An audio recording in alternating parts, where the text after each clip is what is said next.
Hello friends. Last video के अंदर हमने सैम्पलिंग की प्रोबेबिलिटी सैम्पलिंग के बारे में डिस्कस किया था। आज हम नॉन प्रोबेबिलिटी सैम्पलिंग के बारे में डिस्कस करेंगे। प्लीज़ वीडियो लाइक कीजिएगा। टाइप्स ऑफ सैम्पलिंग हमने लास्ट वीडियो के अंदर डिस्कस किया था। जो सैंपल दो प्रकार के माने जाते हैं, फर्स्ट है प्रोबेबिलिटी सैंपल और सेकंड जो है non probability sample. Probability sample के अंदर जो मेंबर होता है पॉपुलेशन का, उसे चूज़ होने का इक्वल चांस दिया जाता है, और इसके ही ऑपोजिट जो नॉन प्रोबेबिलिटी सैंपल है उसके अंदर प्रत्येक मेंबर को चूज होने का इक्वल चांस नहीं दिया जाता।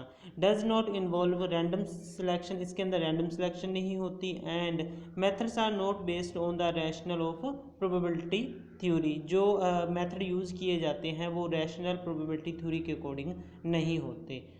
Non probability sample unequal chance of being included in the sample, जो सैंपल के अंदर इंक्लूड किया जाता है, जो पॉपुलेशन को इंक्लूड किया जाता है, उन्हें चूज होने का इक्वल चांस नहीं मिलता। इसमें नॉन रैंडम सिस्टम पाया जाता है। नॉन रैंडम और non probability sampling refers to the sampling process in which the samples are selected for specific purpose with a pre determined basis of selection.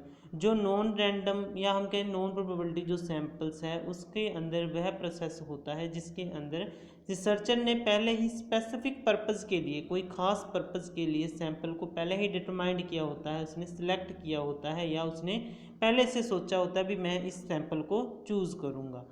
The sample is not a portion of the population, जो sample होता है पूरी population का एक portion नहीं होता। And there is no system selecting the sample, इसके अंदर कोई सिस्टम नहीं पाया जाता सैंपल को सिलेक्ट करने के लिए।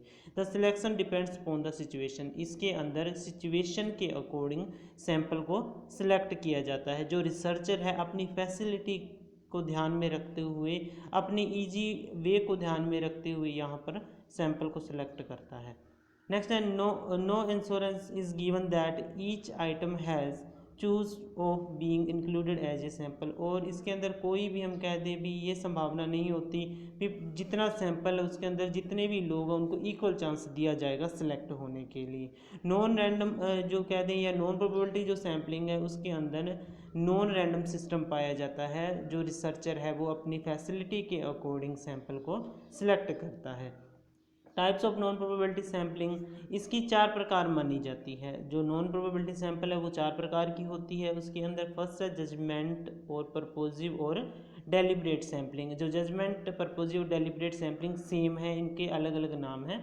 नेक्स्ट है कन्वीनियंस सैम्पलिंग, उसके बाद में है कोटा सैम्पलिंग, और लास्ट है स्नोबॉल सैम्पलिंग। तो फर्स्ट है परपोजिव या जजमेंटल सैम्पलिंग क्या होती है। Purposive sampling also known as judgemental, selective और सब्जेक्टिव सैम्पलिंग, इसे जजमेंटल भी कहा जाता है, सिलेक्टिव भी कहा जाता है और सब्जेक्टिव भी कहा जाता है। इसके reflects a group of sampling techniques that rely on the judgment of the research when it comes to select the units that are to be situated. जो परपोजिव सैम्पलिंग होता है, रिसर्चर उस सैंपल को चुनता है जो सैंपल को easy लगता है, मतलब उस वो खुद का सब्जेक्टिविटी उसके अंदर आ जाती है, वो अपने अकॉर्डिंग सैंपल को सिलेक्ट करता है। For example specific people, specific case, organisations हो गए, स्पेसिफिक इवेंट्स हो गए, स्पेसिफिक पीस ऑफ डाटा हो गए।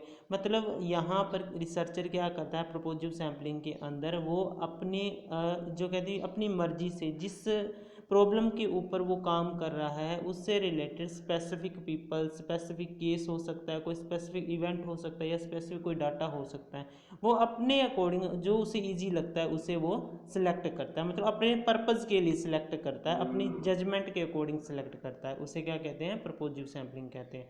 नेक्स्ट है कन्वीनियंट सैम्पलिंग। कन्वीनियंट सैम्पलिंग क्या होती है, selecting easily accessible participants with no randomization, मतलब ईजिली जिन पार्टिसिपेंट को वो एक्सेस कर सकता है, उनसे ईजिली वो मिल सकता है, उस सैंपल को वो सिलेक्ट करता है। मतलब उसके नज़दीक हो, जिसे वो ईजी वे में आ जाकर वहाँ पे उनसे बात कर सके, वो अपनी सुविधा को मेनली इसके अंदर ध्यान रखता है, भी अपनी सुविधा के अकॉर्डिंग जो सैंपल को सिलेक्ट करता है। फॉर एग्जांपल इन आवर, इसके अंदर 1000 यूनिवर्सिटी स्टूडेंट्स हैं, ठीक है, उसने किसी यूनिवर्सिटी का सैंपल लेना है, तो वो क्या करेगा, उसके अंदर वो किसी यूनिवर्सिटी के ऐसी जगह पे चला जाएगा जहाँ पर ज़्यादातर जो स्टूडेंट्स हैं इकट्ठे होते हैं, और वहाँ पे जाके वो क्या करेगा, उन 1000 में से उसने छोटा सा साइज 100 बच्चों को मतलब उसने लेना है वहाँ पर सैंपल के तौर पे।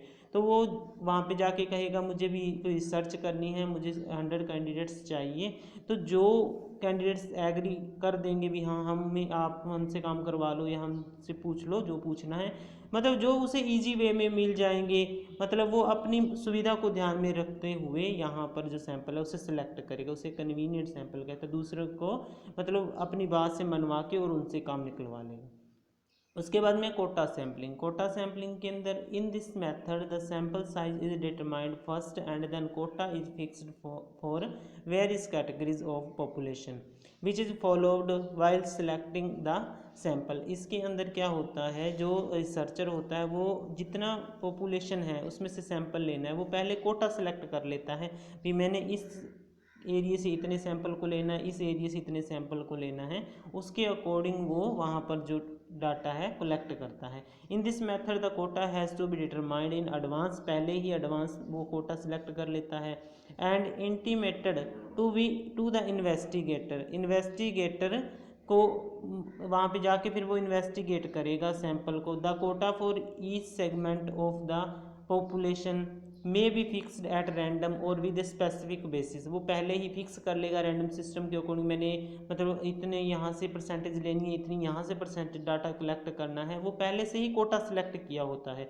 Normally such A sampling method does not ensure representativeness of the population, but ये जो पॉपुलेशन का सिस्टम है रिप्रेजेंट नहीं करता पूरी पॉपुलेशन को, क्योंकि इसके अंदर थोड़ी बायसनेस पाई जाती है।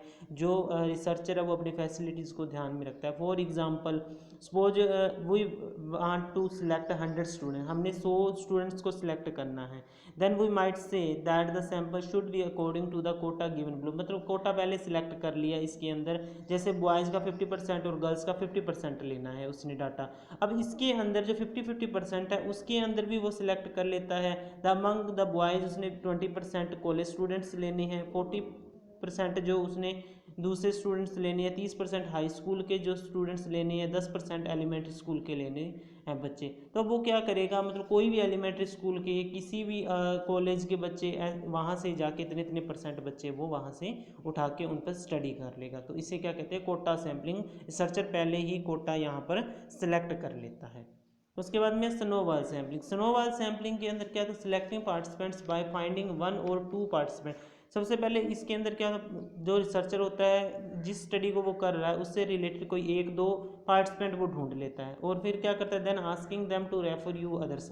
उसके बाद में वो उन्हीं को बोलता है भी आपके जैसे जो कैंडिडेट है, आपके जैसे जो व्यक्ति हैं उन्हें आप ढूंढ के लाओ, और इस प्रकार जो रिसर्चर होता है अपना काम चला लेता है। For example meeting A houseless person, वो किसी जिनके पास घर नहीं होते, घर से बाहर रहते हैं, घूमते फिरते जैसे भिखारी टाइप है, तो वो इस तरह कोई सैंपल हो सकता है। इंटरव्यूइंग द पर्सन, किसी व्यक्ति का जो इंटरव्यू लेना, and then asking him to introduce you to other homeless people you might interview, और फिर वो व्यक्ति उन्हीं को बोलता है भी आप ऐसे लोगों को ढूंढ के लाओ और मैं उनका इंटरव्यू लूँगा। इस प्रकार उसका जो सैंपल होता है वो इकट्ठा हो जाता है। मतलब इसके अंदर एक स्नोबॉल चैन की तरह बनती है। उसने पहले एक को कहा, वो आगे कोई 2 को लेके आया, फिर जो 2 हो रहा है उसके बाद फिर 2 को लेके आया। इस प्रकार जो लोग हैं इकट्ठे होते गए।